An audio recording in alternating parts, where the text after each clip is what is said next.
Puxe uma cadeira e sirva sua xícara. Está começando o Singularixá, o seu refúgio de final de tarde para conversas que aquecem a alma. Eu sou Fábio Paiva e na nossa conversa de hoje viajaremos pela trajetória profissional do nosso convidado. Isso implica explorarmos algumas das facetas do universo audiovisual. O Brasil é um país repleto de histórias, mas transformá-las em filmes, séries e espetáculos exige criatividade, persistência e muito trabalho. O audiovisual independente tem sido um dos principais caminhos para revelar novos talentos, para experienciarmos novas formas de narrativa e levar ao público espetáculos, produções que muitas vezes não encontram espaço nos grandes estúdios. É nesse cenário que atua o nosso convidado de hoje, que construiu uma carreira conciliando a atuação, produção e o desenvolvimento de projetos próprios. O nosso convidado de hoje é Theo Barbosa, ator, produtor, empresário. Ele fundou a Barbosa Films and Theatre e com mais de 20 trabalhos entre teatro, cinema, televisão e streaming, Theo participou de produções como A Maldição do Espantalho 1 e 2, Oxi, Seu Desejo é uma Ordem, da série Adolescentes do Terceira Geração, da novela Reis, A Conciliação, a Reconciliação? A A consequência. Consequência, É isso. exato, falei, não é isso. E o Theo, além dessa carreira de ator, ele também desenvolve projetos autorais como produtor e roteirista. Theo, seja muito bem-vindo. Muito obrigado, Fábio. Para mim é uma satisfação enorme estar aqui. Obrigado pelo convite, obrigado por toda a equipe também. É uma satisfação enorme poder contar um pouco da minha história, que também traz um pouco da minha região, né? A região do Cariri, do interior do Ceará, sendo mais específico em Juazeiro do Norte. E vai ser uma conversa muito rica. Com certeza. Theo, eu vou começar com um clichê, assim, né? Que como é que começou a sua paixão pelo audiovisual e quando você percebeu que essa paixão devia se transformar na sua profissão? Então, Fábio, eu lembro que eu sempre gostei de me envolver com muitas coisas, né, em muitas áreas, e nunca de fato me identificava. Mas chegou uma certa época que eu percebi que eu queria trabalhar com algo que tivesse três coisas, né? A primeira era que não tivesse uma rotina muito bem elaborada e que não fosse diariamente aquela mesma coisa. A segunda era que eu pudesse contribuir de alguma forma com a vida das pessoas, né? Que eu pudesse ajudá-las de certa forma. E a terceira era que eu pudesse também ganhar dinheiro, ser bem-sucedido, né? Ajudar minha família. E quando eu encontrei em uma aula de teatro na escola a experiência, né, como ator, foi onde na primeira aula, eu tive certeza absoluta que era aquilo, né? Que era um trabalho que você vive muitas vidas, né, em uma só, porque é como se uma só não fosse suficiente. Então você aprende, você estuda personagens, você vivencia diversas experiências. Então nesse momento eu entendi que era aquilo ali mesmo que eu queria. Maravilha, Theo. Theo, você atua em diferentes áreas, né, da produção Sim. artística, né? Uhum. Como você definiria hoje a sua identidade profissional? Pronto, vamos lá. Tava até conversando aqui com a Raquel, né, antes da gente entrar, e eu não falo que eu sou produtor ou que eu sou roteirista, né? Eu digo que eu sou ator. Eu sou um ator que escreve e que às vezes produz também, né? Eu faço essas outras atividades para que eu possa estar em cena. E a mente, né, é muito rápida e a gente precisa às vezes escrever, mas eu realmente me identifico como ator. Certo, Theo. Gente, para quem não sabe, a Raquel é a nossa profissional aqui por detrás das câmeras que tá comandando tudo isso aqui, né? A gravação, o áudio. Gente, vamos continuar então. Theo, Uhum. produzir audiovisual costuma ser um grande desafio no Brasil, né? Na sua Sim. experiência, quais são as maiores dificuldades para quem deseja produzir filmes, séries, espetáculos independentes? Bom, Fábio, tem sempre a maior, né, que é dinheiro. Então, por mais que seja uma produção independente, precisa sim de dinheiro. Depois vem o relacionamento com as pessoas, né, com os profissionais da área, ao qual você precisa ter conexões verdadeiras ali fortes, porque você vai precisar vender o seu projeto, vender a sua ideia e fazer com que esse grupo acredite naquilo ali.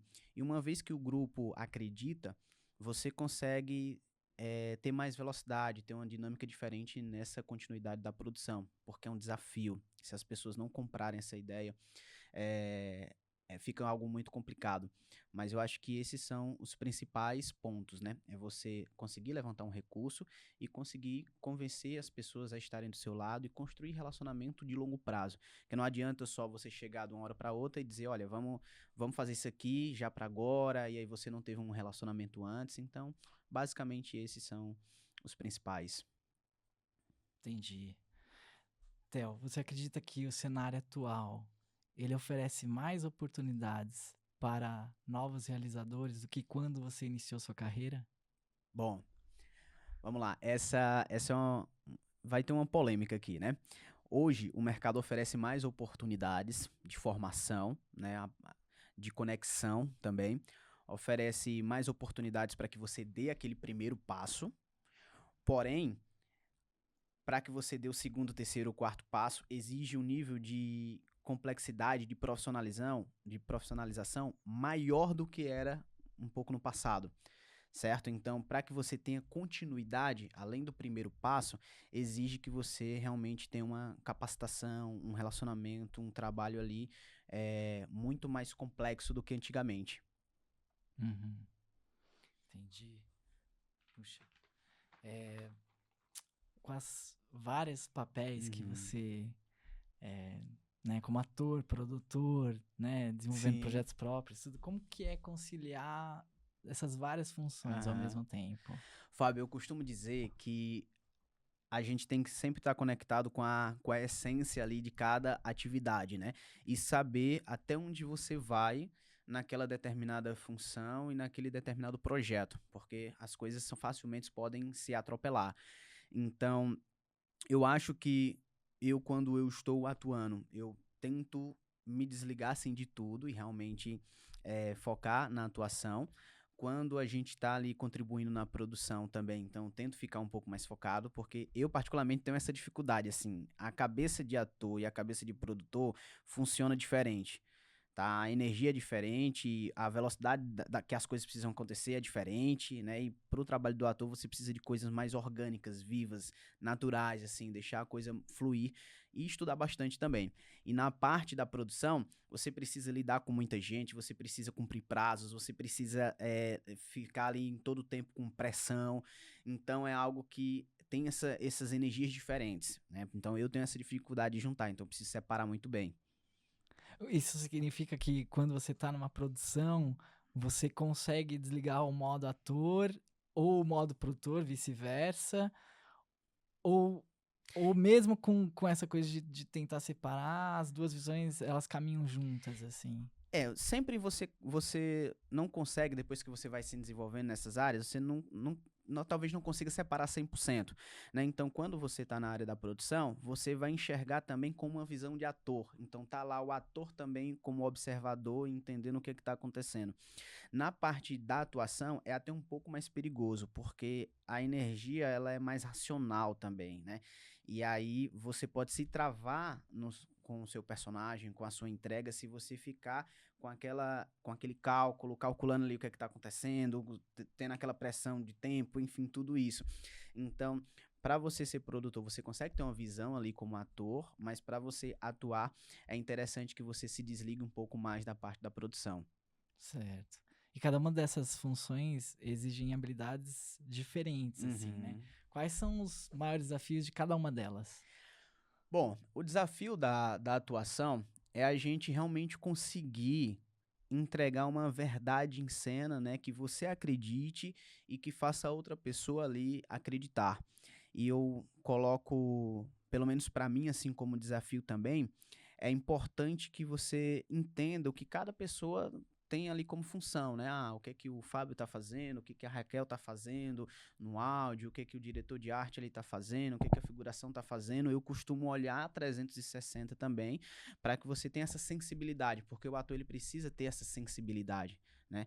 Ele precisa entender que ele é apenas um operário também daquela obra, né? Que ele não é o brilho, né? O glamour, toda essa questão.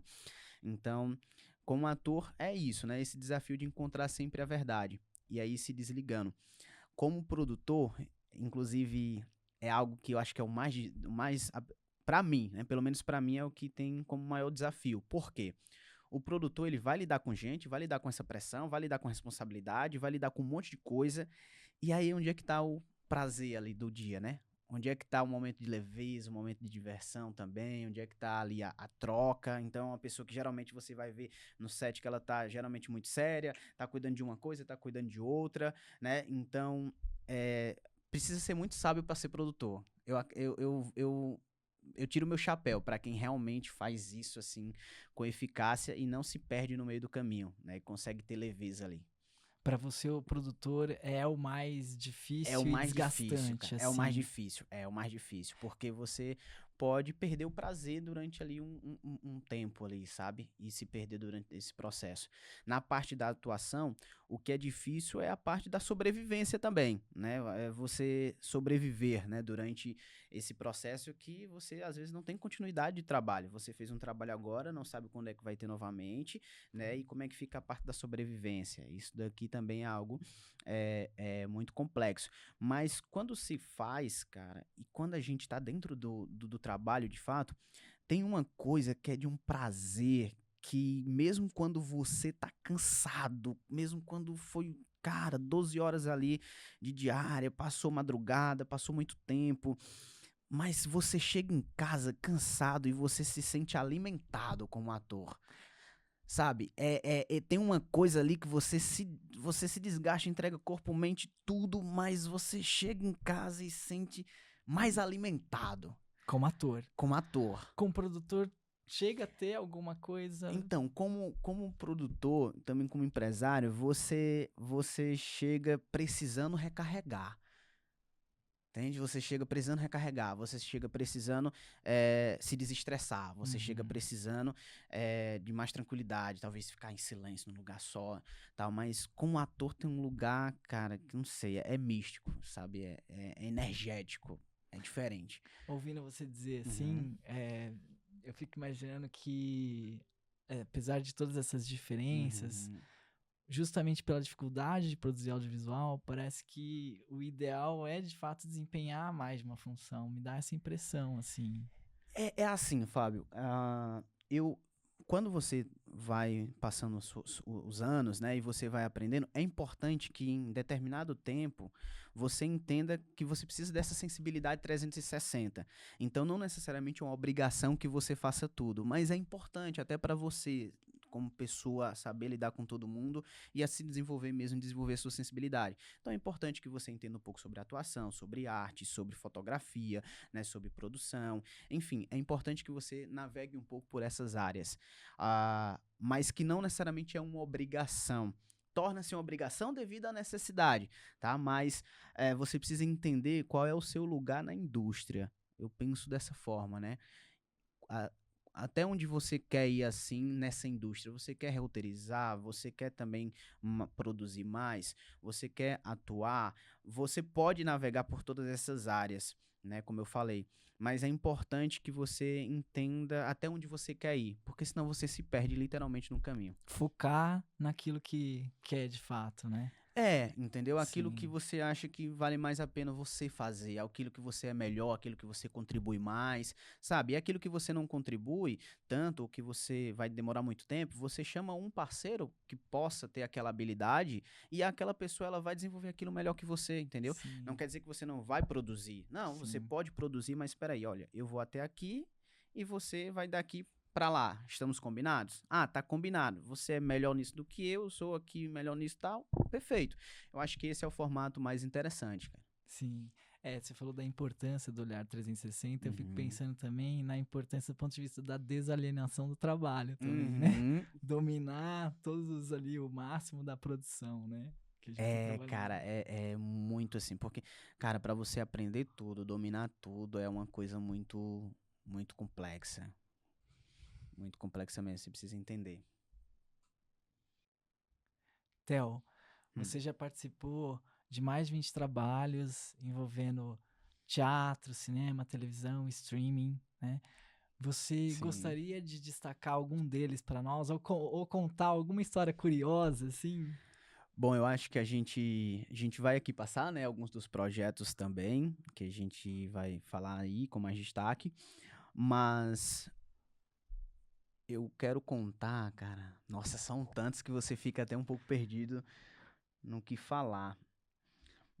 Mas a Maldição do Espantalho 2 foi um projeto muito interessante de ser feito.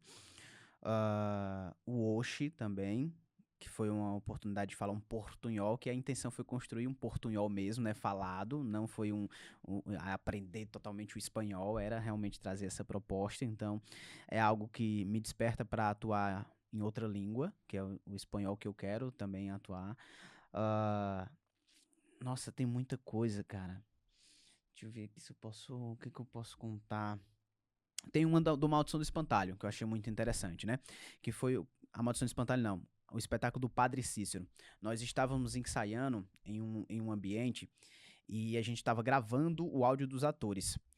Cara, eu lembro que tinha uma cena muito forte, né? O qual o meu personagem, ele batia na beata, né? Ele tinha uma espécie de palmatória e batia assim nela. E eu lembro que tava eu, a Francalisto e o outro personagem que fazia também um outro padre. E, cara, aquela atmosfera, todos os atores, assim, 30 atores, 40 atores em volta, e a gente gravando aquela cena, a energia, cara, assim, que a gente colocou pra gravar aquilo ali, aquela atmosfera. Eu lembro que assim, quando acabou, a gente começou a chorar, cara. Foi emocionante, a gente começou a chorar, assim, a diretora veio, abraçou a gente, eu fiquei totalmente sensível ali naquela situação com com a atriz também, a Fran Calixto, que manda muito bem, e a gente começou a se abraçar porque foi muito forte, a gente entrou tão profundamente nessa história, naquela cena que, cara, assim, foi muito energético, foi muito marcante pra mim como ator. E Padre Cícero, o Santo do Povo, é um espetáculo teatral, então tem a presença do público, né? Tem toda essa energia já ali que já muda mesmo, né? Já é uma Isso, outra coisa. isso, isso. E aí tem uma história também pra você contar, que é a história do milagre do Cícero. Quer contar pra nós, Tá, Theo? vamos lá, que eu vou contar brevemente aqui sobre essa história. É que o espetáculo, né, ele trata também um pouco da história do Padre Cícero, de alguns acontecimentos que aconteceram dentre esse período, da Beata Maria de Araújo também.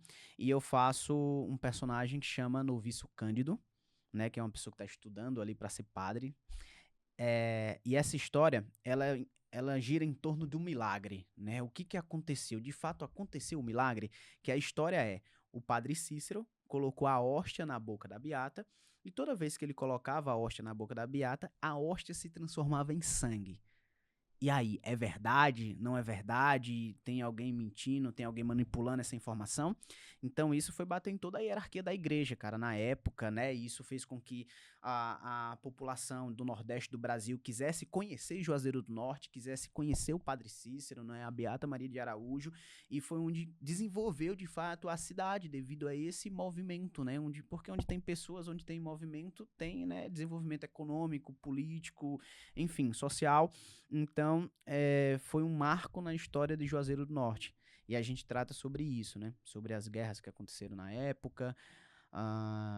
É um espetáculo muito forte, muito importante para aquela região. Passou a ter um turismo religioso, vamos dizer assim, e cultural também, porque vocês encenam o espetáculo nesse período em que as pessoas estão indo para lá. Como que funciona em que época que é, porque é lá, né? O Sim, espetáculo é encenado sim. em Juazeiro mesmo, Sim, né? sim. Então, Fábio, começou-se as romarias, né? Então, o turismo religioso é o que é um ponto mais forte economicamente da cidade.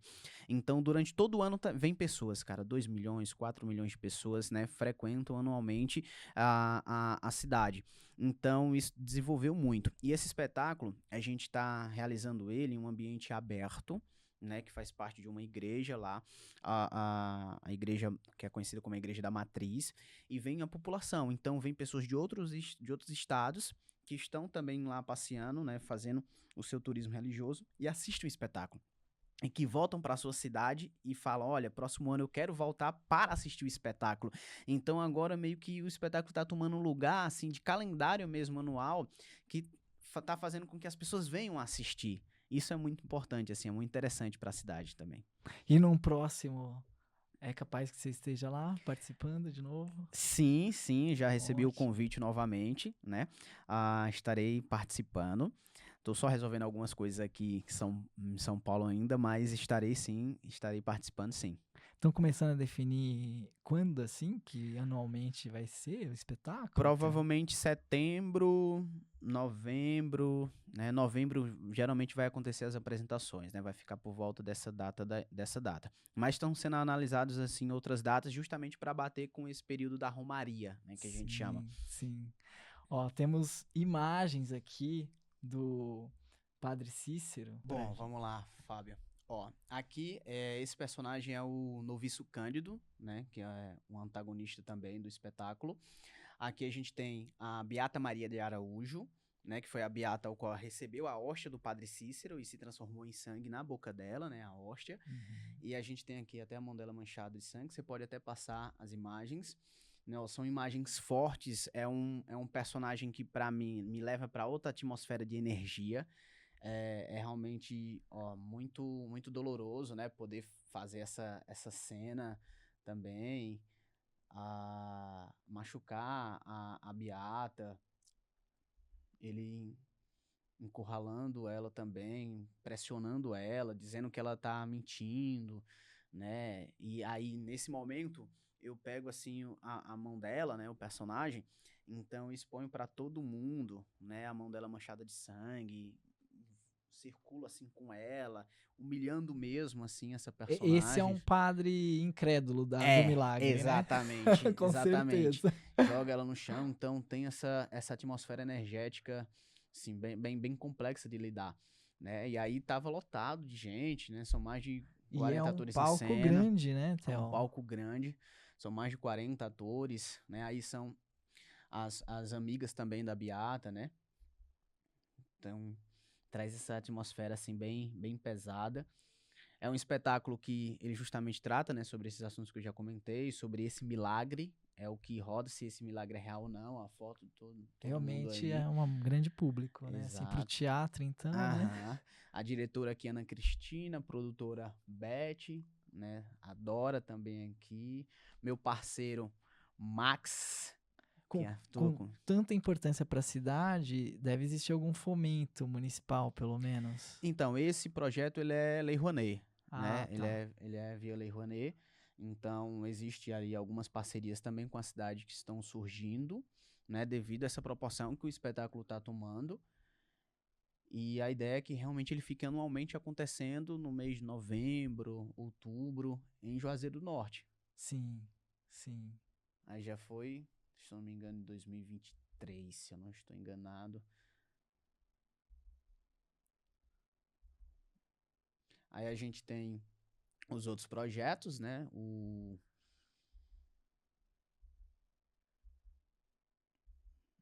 Olha, cara, essa energia. Aqui são os paninhos ensanguentados, né? Então, o que aconteceu nesse período?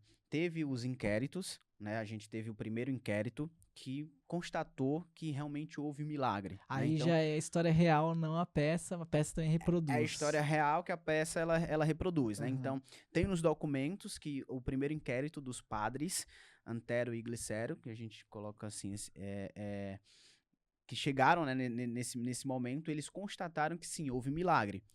A hóstia se transformou em sangue na boca da Beata Maria de Araújo.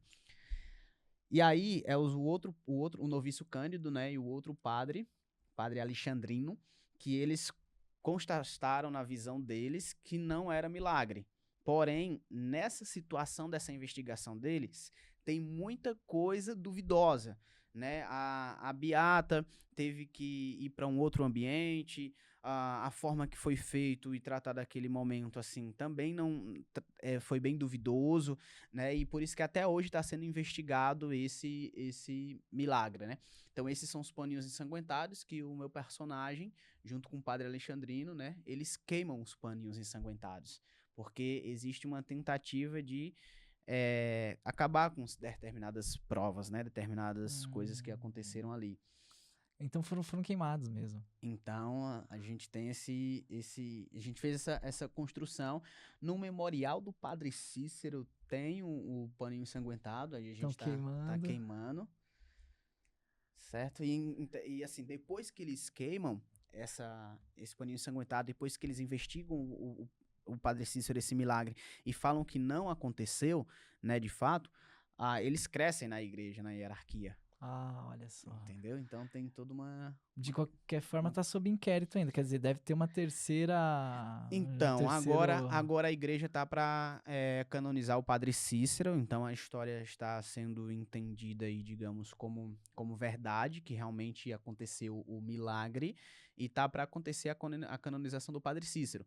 Mas tem o movimento também da Beata Maria de Araújo, que aqui eu também coloco como representante o André, ah, que tenta reviver essa memória, né, da Beata Maria de Araújo, porque ela meio que está sendo esquecida durante essa história, né? O Entendi. Padre Cícero vem em ascensão, porém o milagre também aconteceu na boca dela, né? Então todo mundo vem também tendo um movimento que fala que, olha, na verdade a santa seria a Beata Maria de Araújo. O que a Beata Maria de Araújo está sendo esquecida? É porque era mulher, negra, né?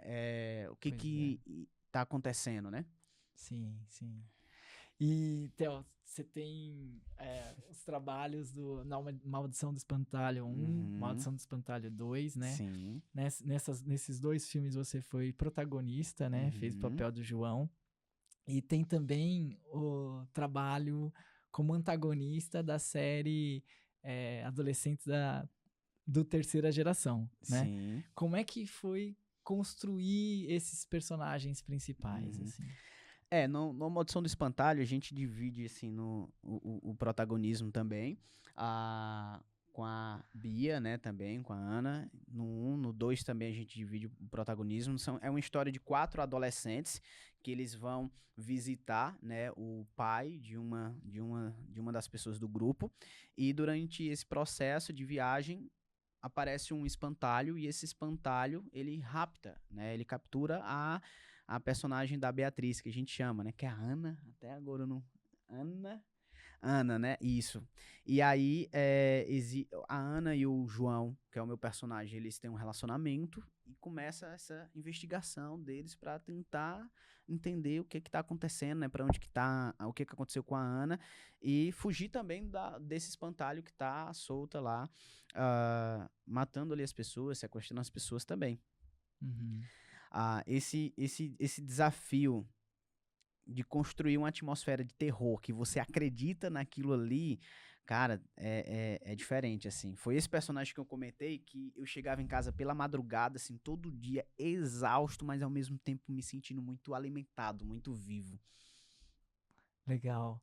E em relação ao antagonista Gui ali, Uhum. é O um antagonista processo muito Gui, diferente, né? ele traz uma atmosfera que também o pessoal já me chama assim, com maior frequência para esse tipo de personagem, né? Que é um personagem rebelde, é um personagem sedutor, é um personagem que não segue muito a linha ali, é um personagem que vem para provocar ali o mocinho, entendeu? É uma atmosfera que eu gosto. Cara, eu posso falar assim para você que eu prefiro muito fazer os antagonistas, né? Eu acho que é mais O divertido, personagem de caráter sabe? duvidoso.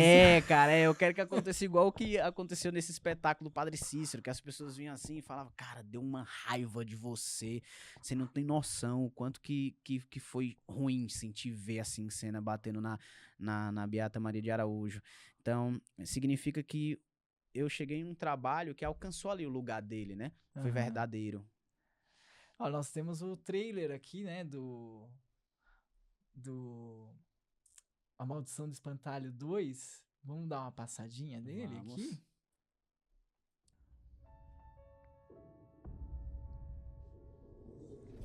O que seria apenas um final de semana acabou se tornando nosso maior pesadelo.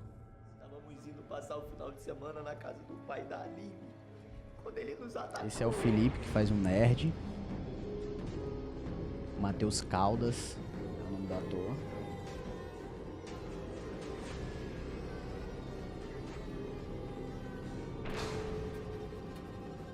Nossa viagem dos sonhos foi interrompida por um demônio que assolava aquela região. Como ele se chama? Quer saber como é Esse é o Adalto, um grande artista lá da Mas região. O que era ele? O que ele queria? que é essa que o povo dessa banda de cá chama ele de espantalho? A Maldição do Espantalho 2. Até passamos do santo pro demônio aqui, né? Não é? É, É, cara, eu gosto desses desafios, assim, como ator, interpretar personagens diferentes. aproveitando, Theo,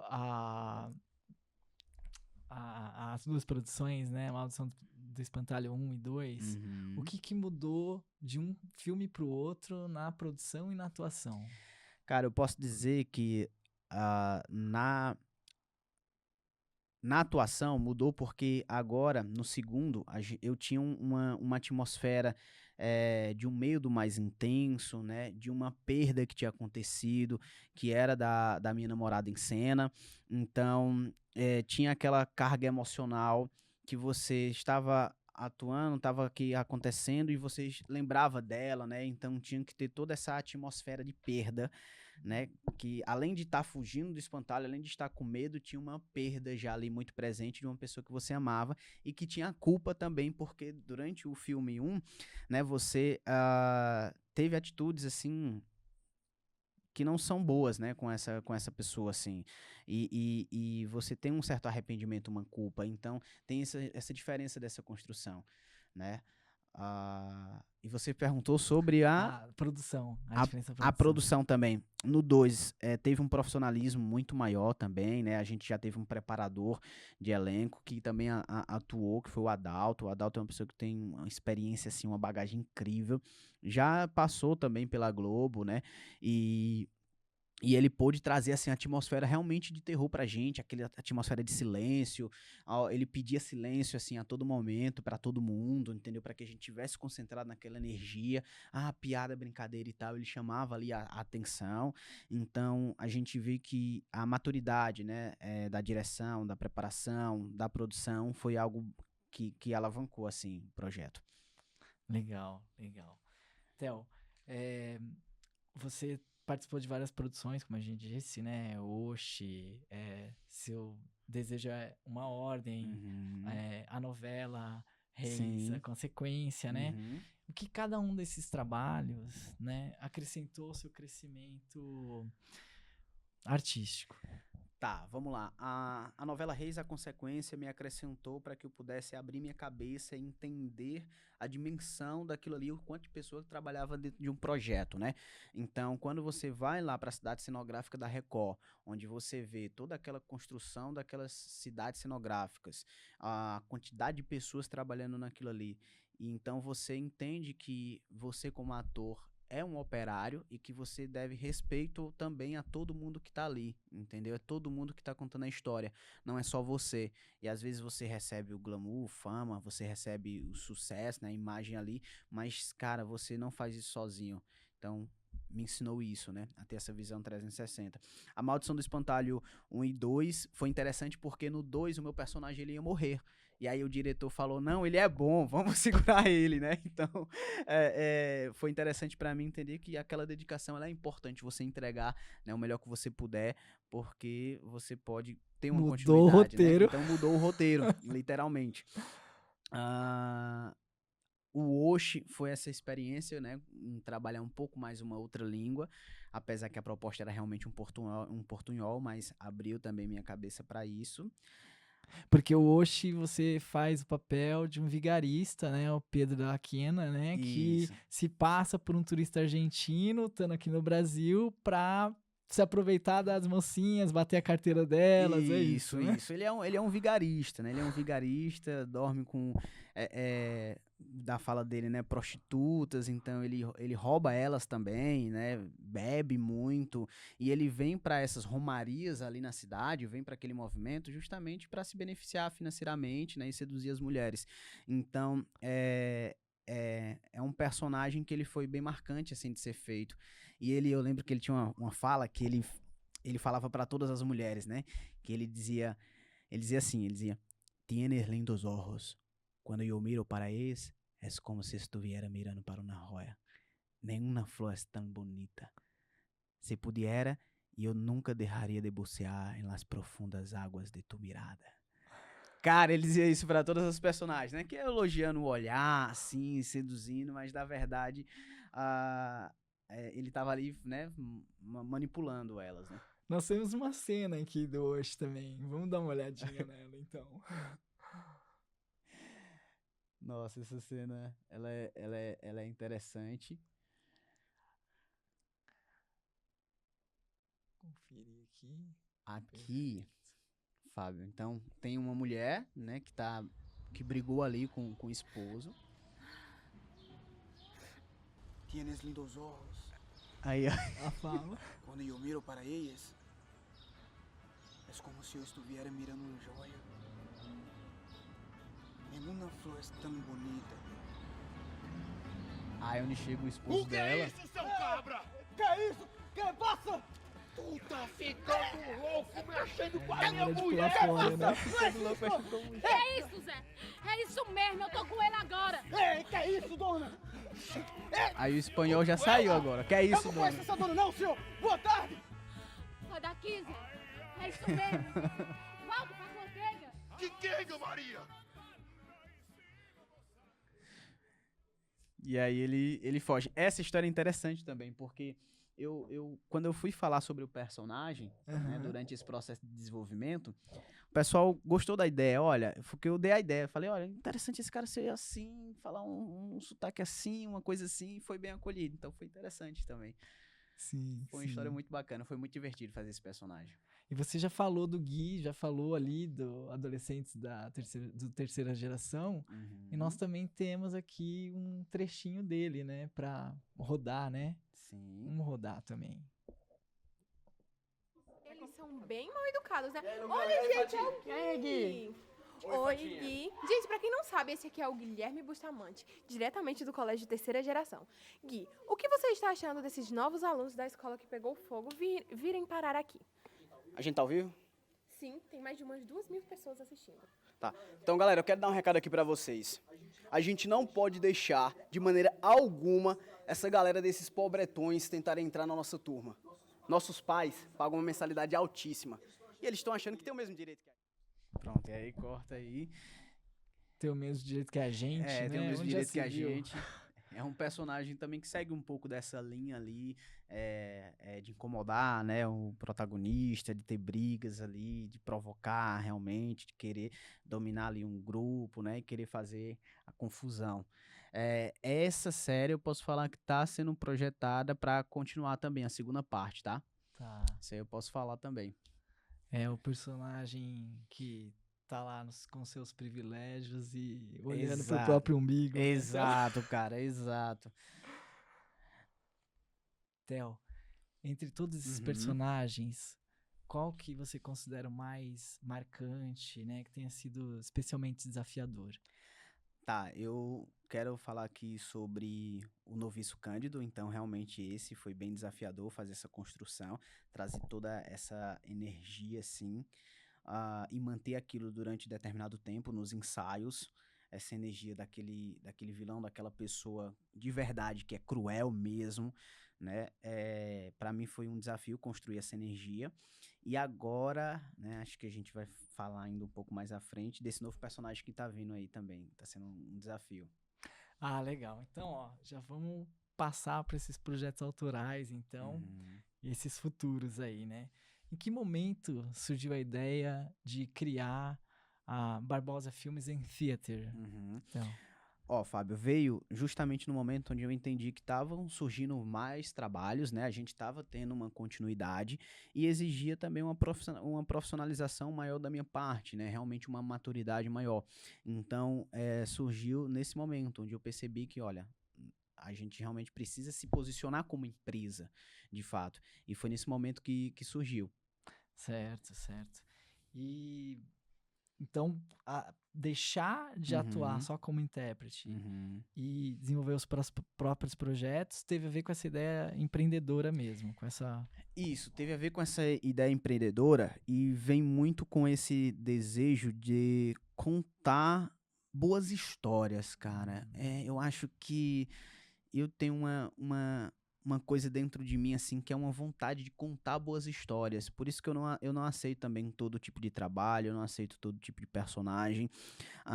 Precisa me tocar e eu preciso acreditar que aquela história vai tocar outra pessoa, entendeu? Então, aproveitando que você quer contar boas histórias, Tá. fala pra nós dos trabalhos, Os Três Palhaços e a Dívida. Ó, Os Três Palhaços é uma história de ação, tá? Ao qual a gente tem 3 jovens que fazem parte de um circo escola e um desses jovens, ele tem a irmã dele sequestrada.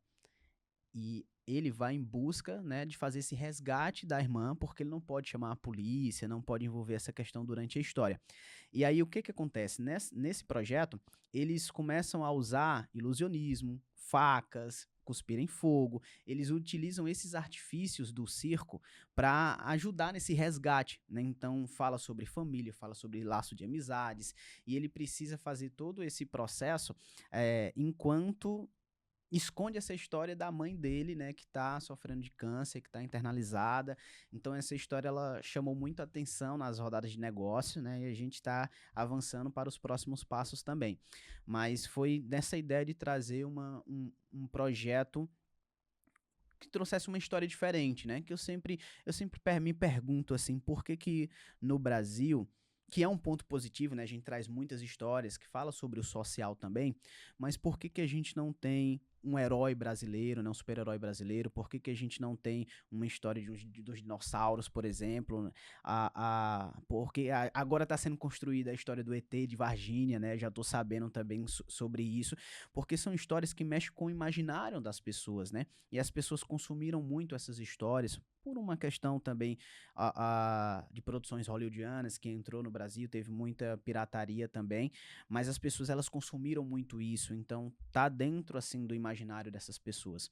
Então Os Três Palhaços eles vêm um pouco desse universo, e o da Dívida, né, uma comédia dramática, ao qual quem não tem uma dívida, né, quem nunca teve, quem nunca que atira a sua primeira pedra, né? Então a dívida ela vem desse entendimento de que a dívida é um ponto em comum na sociedade, é um ponto em comum com todo mundo, as pessoas falam sobre dinheiro, têm suas contas para pagar, passam um perrengue danado para pagar ali suas contas, e eu entendi que essa história ela teria esse ponto em comum com a sociedade. Então a gente começou a desenvolver isso. É a história de 2 amigos que são ferrados, que eles tentam empreender e não dá certo, e eles acabam conseguindo uma oportunidade de ter um cartão de crédito ilimitado.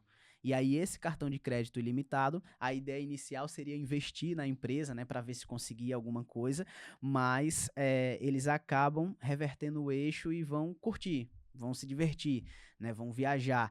E aí vai acontecendo histórias divertidas, de humor, e depois começa a acontecer histórias muito tensas, que eu não posso falar aqui agora, mas que isso também chamou muito a atenção dos players nas rodadas de negócio, e a história começa a tomar outra situação. Então, foi mais ou menos isso. E traz também de uma questão pessoal, né? Porque eu já também me envolvi com dívidas, já resolvi, aí depois vem dívida, você tentando empreender, tentando investir, ajudar alguém também. E eu acho que vai ser uma história, assim, muito boa de ser contada. Certo. Eu achei legal nos Três Palhaços essa questão de valorizar a arte circense, né? Assim, acho que vem daí o título também, né? Isso. Os Três Palhaços. A Dívida tem ou terá 2 versões, né? Uma para audiovisual e o monólogo teatral, né? Como é que tá sendo adaptar uma mesma obra para linguagens diferentes? A dívida, ela faz, a dívida para o espetáculo, ela faz parte de uma trilogia, né, de monólogos, que chama A Dívida, A Distração e o Inventor, né, então é uma trilogia. E a dívida, ela também traz essa parte em comum das dívidas, só que nesse lugar eu interpreto alguns personagens. Então já traz uma pegada mais social também, e diversas situações, né, que vão acontecer também com o Brasil, de dívida histórica também, de toda essa questão de como que o Brasil chegou nesse nível de dívida que está trilionário, né, como que essa dívida também impacta no dia a dia das outras pessoas, né, da sociedade, como que cada pessoa ela se dá com a dívida de jogo, de aposta, uma dívida familiar, e entra também outra questão, que eu acho que esse é o diferencial, que são as dívidas emocionais. Enquanto você está correndo atrás do dinheiro, né, para pagar ali sua dívida, você está deixando de dar atenção à sua esposa, você está deixando de dar atenção ao seu filho, né, você está deixando de dar atenção às pessoas importantes, à sua saúde. Então existe uma outra dívida invisível que vem crescendo, enquanto essa outra dívida a gente está procurando ali resolver, que é a dívida financeira. Então vai ser também muito bacana contar essa história. Sim, quando você falou que é presente, né, na vida de todo mundo, eu pensei, nossa, é uma história muito brasileira, né? Claro, faz parte de muitos outros países também, mas nem todos os países têm essa realidade, né? Exato. Aqui é dureza, cara, também. E, Theo, quais temas que você procura abordar em seus projetos autorais? Eu sempre parto do ponto de vista de sentar na outra cadeira. Cara, eu preciso ter uma relação entre aquilo que eu quero contar e aquilo que talvez eu acredite que a outra pessoa quer ouvir, quer assistir. Eu não parto, se eu ver que aquela história é algo que eu quero contar, mas que não tem uma conexão ali com as pessoas, eu realmente não faço. Porque eu acredito, cara, que a gente faz para o outro. É para a pessoa que vai sentar lá no teatro e vai assistir, ou vai assistir você na tela de cinema. Então, para mim, precisa ter essa conexão entre o que eu quero contar e o que a pessoa quer assistir, por exemplo, quer ouvir. E como que eu vou tocar essa pessoa. E depois disso, eu parto de pontos em comum. Tá, o que é ponto em comum? É família, é dinheiro, são laços, é dívida, é relações, entende? Então eu vou filtrando esses pontos em comum que a gente pode ter, e quantos mais pontos em comum eu acreditar e eu conseguir colocar isso dentro de história, mais forte eu acredito que ela tem poder de atingir as outras pessoas, né?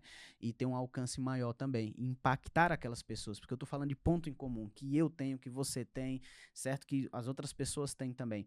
Então eu acho que pensar em pontos em comum é muito interessante para contar uma história. Interessante processo criativo. Agora, existe algum novo filme, série, espetáculo que você já possa antecipar para o público? Esse eu posso antecipar, me permitido, então quero deixar registrado aqui, Bruno, você me permitiu, o produtor, né, da série. Então, é a série Prazeres Insanos, Paleontologia do Medo, né, que conta a história de um serial killer, que também envolve questões de feminicídio, porque ele assassina mulheres, né, durante todo esse processo. Conta também sobre a paleontologia, né? Então, para que as pessoas... Tem um assunto que as pessoas não sabem, né? Que lá na região do Ceará, foram encontrados alguns dos fósseis de dinossauro que são mais conservados do mundo, cara. Alguns dos mais conservados do mundo. Então tem uma questão muito rica arqueológica lá, né? E paleontológica também. Então a gente tem peixe, quando você quebra uma pedra, você vê o fóssil do peixe. Tem árvores fossilizadas de fato, né? De muito tempo. Tem essa questão dos dinossauros também. Então traz toda essa atmosfera, essa natureza daquela região. Então vocês vão ver um filme do Nordeste, uma série, né, do Nordeste, que traz uma outra natureza, que não é a natureza de seca que a gente está acostumado a ver, né, no cinema do Nordeste. Não é essa, não. Vocês vão ver uma outra natureza, uma outra atmosfera, entendeu? E vai ser muito importante. E eu posso também falar que eu sou o irmão, né? Eu faço um personagem que eu sou o irmão desse serial killer, então tem uma grande relevância ali para a história também. Ai, o que mais que eu posso falar? Esse irmão é chefe dos veteranos, lá da turma dos veteranos, isso, né? da turma dos líder, veteranos, né? da universidade. A série vai ser lançada no stream no início do próximo ano. Foi dirigida pelo Lamarck Dias, né? E também o Márcio Trigo. Cara, Eu acho que o que eu posso contar é isso, assim. Eu queria contar muita coisa, mas eu só posso contar isso, que esse tem um contrato, assim, de sigilo muito extenso. Você citou os fósseis lá no Ceará. Na região são 2 sítios arqueológicos muito conhecidos, né, Theo? A gente tem o Geoparque Araripe, né, que é um conjunto de geossítios, então tem vários geossítios, mas esse a gente tem em Santana do Cariri, que é um geossítio onde a gente realmente encontra, né, fósseis de dinossauro, é comum encontrar, tá? A gente tem o geossítio Batateiras também, onde é possível a gente encontrar. Cara, e assim, é muito rico, é muita, muita, muita peça mesmo que é encontrada. Enfim, as pessoas não sabem desse universo, mas tem lá, tem no Ceará, tem no interior do Ceará, e é muito bom poder contar essa história assim pro mundo, cara. Theo, qual conselho você daria para quem sonha em trabalhar profissionalmente com cinema ou teatro? Nossa. É um desafio aconselhar, né? Mas eu falo que se você quer ser produtor, você vai precisar entender muito sobre equilíbrio, né? Ter autoconhecimento em todas essas áreas também do audiovisual. Se você quer trabalhar como ator, você vai ter que aguardar 10 anos para saber se realmente você quer ser ator, né? Porque eu digo que depois de 10 anos tentando, aí você vai saber o quão forte é esse seu sonho. Eu digo para a pessoa ela ter paciência, construir uma base financeira sólida, né? Uma reserva de emergência, entender ali que precisa sim de dinheiro, né?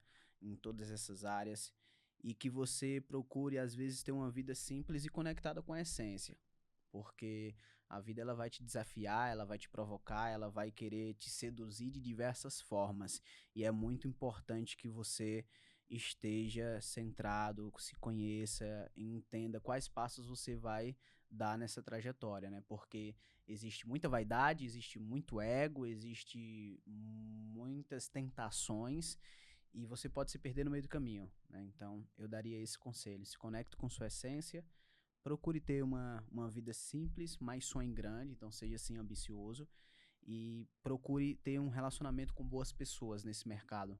Relacionamentos verdadeiros, ao qual você acredita naquela pessoa também, ela vai acreditar em você e vocês vão seguir aí realizando projetos. E para quem deseja acompanhar seu trabalho, quais são seus canais oficiais de contato e redes sociais? Olha, eu costumo dizer que as pessoas podem ir lá me seguir no Instagram, né, Theo Barbosa, com TH, Theo Barbosa Oficial, mas eu digo que eu não vou dar bom dia na segunda-feira, não vou perguntar como é que tá, não vou atualizar sobre o meu dia lá também para as pessoas. Eu sou um dinossauro realmente digital, as pessoas se surpreendem um pouco sobre isso, mas podem lá me acompanhar no Theo Barbosa, e acho que só, né, e eu vou chegar até você em algum momento. Pode ter certeza que eu vou chegar em você, né, no público em algum momento. E é lá que elas acompanham as novidades sobre seus próximos projetos? É lá onde a gente publica vez ou outra alguma coisa e, enfim, é isso, tá? Theo, muito obrigado, né, por você compartilhar com a gente um pouco da sua trajetória, né, dos bastidores da produção audiovisual, né, dos seus projetos, né. Desejamos muito sucesso para os próximos trabalhos, né, e esperamos recebê-lo em breve. Fábio, muito, muito obrigado de verdade por estar aqui contando essa história regional, né? Essa história de Juazeiro do Cariri, a minha história também. Obrigado a você, Fábio, a Lauren, né? A Raquel, a Karina, né? O meu amor que está aqui do lado também acompanhando essa trajetória. Muito obrigado, de verdade. Nós que agradecemos. Foi uma honra. Agradecemos a você também que acompanhou essa entrevista. Continue seguindo nosso programa para conhecer histórias inspiradoras e grandes personalidades da cultura, da arte. Até a próxima.